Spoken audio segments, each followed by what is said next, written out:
Hi, I'm Jim Harry. I'm one of Air New Zealand's wine consultants. For quite a few years I worked as a flight attendant with Air New Zealand, so if you're watching this, you're obviously on board an aircraft. Hopefully you've got a glass of wine in your hand and you're ready to listen to our story about Marlborough. Marlborough is New Zealand's largest vineyard area. It's right at the top of the South Island. Where I'm standing at the moment is in the middle of the Awatere Valley, which is one of the valleys that makes up Marlborough. Stunning, stunning piece of land. The scenery around it, which I'm sure you'll see in this program, is just spectacular. And it also produces, I think, some of the best grapes that are produced in New Zealand. Specialising, I guess, in Sauvignon Blanc, that's where it made its name, and every other wine that's been produced in New Zealand and exported has done so on the coattails of Sauvignon Blanc, so a very, very important grape for this area. So one of the really interesting things about Marlborough is that it's a really old river valley, and over the thousands of years the river's changed courses, it's gone backwards and forwards, which has meant that it's left piles of gravel, of silt, of sand, of shingle as it's meandered its way backwards and forwards across the valley. The valleys also run pretty much west, from the west through to the east. And in grape growing, we tend to plant our vines so that the rows run as close to north-south as we can get, so we get the maximum amount of sunshine as we possibly can on the leaves of the grapes. If you've got your grapes running north-south, then you're going to get the morning sun on the eastern side and the afternoon sun on the western side, so you get the maximum amount of sun on the leaves, sugar in the grapes. And because planting the vines north-south means that you're planting straight across the valley, you get this incredible change of soil types, just even in one row of grapes.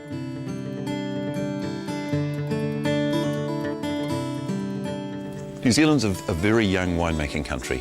We're really looking at a 40-year-old industry which has gone from virtually nothing to where in the UK market, New Zealand wines are the highest priced average bottle sale wines.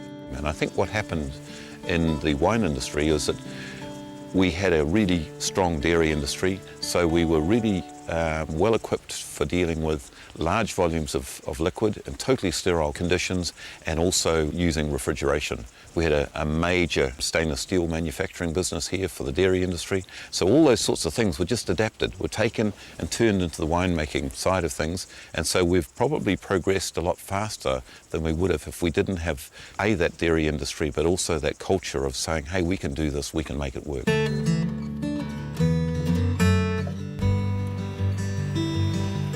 Well, in the 1970s, I guess the late 1970s, New Zealand Sauvignon Blanc took Europe by storm, and I think part of the reason for that was that it just presented so many different flavours. The grape ripens very, very quickly, and it changes its flavour as it ripens very quickly, and just even the stones around the base of the grape and the soils will change how quickly that grape ripens. Now these are some Sauvignon Blanc grapes here, which very stony, there's not a lot of vigour in the vine, and so you're getting these grapes coming out here which are actually incredibly yellow, and flavour on them is really into that sort of sweet, riper character. Whereas if we come down the road just a little bit further, and you'll see that the grapes have changed again quite dramatically. There's a lot more vigour. The ground has a lot more nutrients in it. It's a lot deeper silt in this ground here, and as a consequence, the grapes are putting a lot of their energy into the canopy, and so the grapes' berries at this stage, like these ones, are a lot greener, and the flavour much more into that green herbaceous character. So in a single row you can get this incredible layering of different flavours. So when the wine's made, you get this amazing layering of flavours along with the fantastic acidity that we get here because we're in a cool region. Sauvignon Blanc is a winemaker's dream. I mean, the great big bunches, as you can see, they crop reasonably heavily. So you can produce a lot of wine from a relatively small area of grapes, which is, if you're in the wine business, is a great attribute. They also have fantastic intensity of flavour. So if you're looking at, say, something like a Pinot Noir grape, you'd be looking at reducing your crop dramatically to try and get that real intensity of flavour. Sauvignon Blanc is white savage, literally, and so by making it crop a little bit bigger, you can still get a great amount of grapes off it, but at the same time you still have that very high quality juice that's coming out of it. You're not sacrificing your quality of juice for the volume of wine you're making. All wine grapes in New Zealand have white juice. The skin colour is the only difference in terms of the difference between a white and a red grape. Obviously the flavour in them is quite different.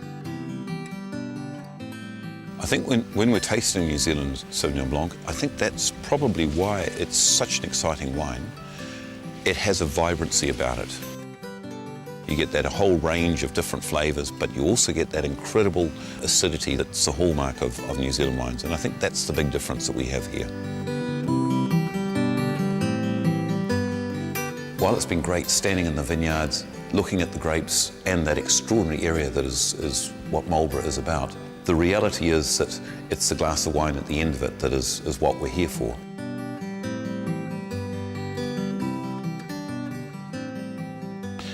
Nice and clear, that slight light green hue to it that's so attractive.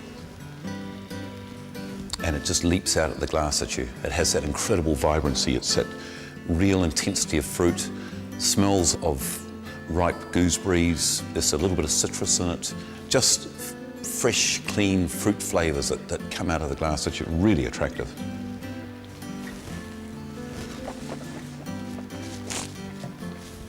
Flavours are brilliant. It's got vibrancy. It's got intensity. It's everything you'd expect a Marlborough Sauvignon to be. It's got that layering of flavours that I was talking about in the vineyard, slight herbal characters coming through, and there's a lovely tropical component in it as well, a little bit of passion fruit in the finish. But overall it has that brilliant acidity. It will go with a huge range of different foods, but certainly it's worth talking to the crew member about their particular match that they're recommending for the day. For me, if I had a choice of, say, chicken or a nice piece of grilled fish, it would work with either. It's a wine that you should also experience just drinking by itself. It's a fantastic wine, certainly a delight to drink.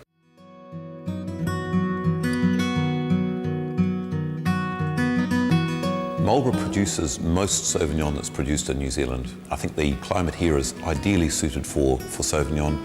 It's a climate that works incredibly well for producing Sauvignon Blanc. There's a little bit of it produced in Hawke's Bay. It tends to be a little bit softer, a little richer. It doesn't have quite that vibrancy of acid. Still beautiful Sauvignon, but for me, quintessential New Zealand Sauvignon is coming out of this area of Marlborough, and it's the acidity that really makes a difference to it. What we want to have you, the customer, experience when you sit down on the aircraft and have your first glass of wine, we want you to be transported to New Zealand. We want you to see what it is New Zealand does. Some of the wines will be quite conventional. The Sauvignon Blancs will be very much the style of Sauvignon Blanc that New Zealand is famous for. We may throw the odd little surprise in there as well. We also like to try and put forward the new emerging styles. So you'll, from time to time, taste some of the wines which we're bringing onto the aircraft that have either just starting to make a name for themselves or still relatively unknown, so that you get the opportunity to taste that as a first experience on board the aircraft. If you're talking about Sauvignon Blanc, it's perfect because, especially towards the end of a flight where dehydration has started to set in a little bit and something that's got lots of acid just tastes fresh and alive. The feedback that we get from wineries which have their wines on board the aircraft is fantastic. The customers off the aircraft go to the wineries to seek out the same taste experiences. The flavours that people experience on the aircraft, the food, the wine and the match together is what New Zealand's about. It's part of that experience of New Zealand. New Zealand isn't just great scenery, although it has fantastic scenery. It's also fantastic experiences. It's amazing people that you meet in the country. It's great food and great wine, and it's great company with those two things. If we can bring just a little bit of that experience as a pre-taste of it on the aircraft, then we're pretty happy with what we've done.